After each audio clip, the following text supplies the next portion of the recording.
Hello மக்களே, இன்றைக்கி சூரசம்ஹாரம். அதனால் காலையில் சீக்கிரமாக எழுந்திரிச்சு நானும் என் ஒய்ஃபு என் பையன் 3 பேருமே முருகன் கோயிலுக்கு கிளம்பிட்டோம். நாங்கள் போகிற நேரம் பார்த்து இன்றைக்கி மழை வேறு பிடிச்சிக்கிச்சு. அப்படியே கொடையெல்லாம் பிடிச்சிக்கிட்டு மெதுவாக அந்த கோயிலுக்கு போயிட்டு இன்றைக்கி 6 வெத்தலை போட்டு விளக்கேற்றி வேண்டுதல் பண்ணணும்னு என் ஒய்ஃப் சொன்னாங்க. அதனால் அதுக்கான பொருள்லாம் நேற்றே வாங்கிட்டு வந்துட்டோம். வீட்டில் விளக்கேற்றி முடித்து சாமி கும்பிட்டுட்டு நாங்கள் இந்த கோயிலுக்கு வந்தோம். இங்கே பார்த்திங்கன்னா ரொம்ப அருமையான ஒரு ஆம்பியன்ஸ் இந்த கோவில். நாங்கள் போகும்போதே நிறைய கூட்டம் இருந்தது. அதுக்கப்புறம் என் ஒய்ஃப் 6 விளக்கு போட்டு அதில் நெய் ஊற்றி விளக்கேற்றிட்டு இருந்தாங்க. நானும் என் பையனும் அப்படியே சுற்றி பார்த்துட்டு இருந்தோம். அந்த டைமில் முருகனுக்கு அலங்காரங்கள் பண்ணி அதுக்காக கொஞ்சம் ஏற்பாடுகள் பண்ணிகிட்டு இருந்தாங்க. அதுக்கு ஒரு அரை மணி நேரம் ஆயிடுச்சு.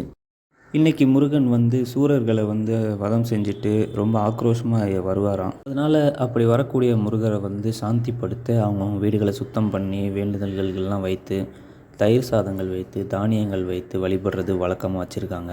அதனால் இந்த நாட்களில் வேண்டுதல்கள் வைத்தாலும் அது நடக்கும்னு ஒரு ஐதீகம் இருக்குது.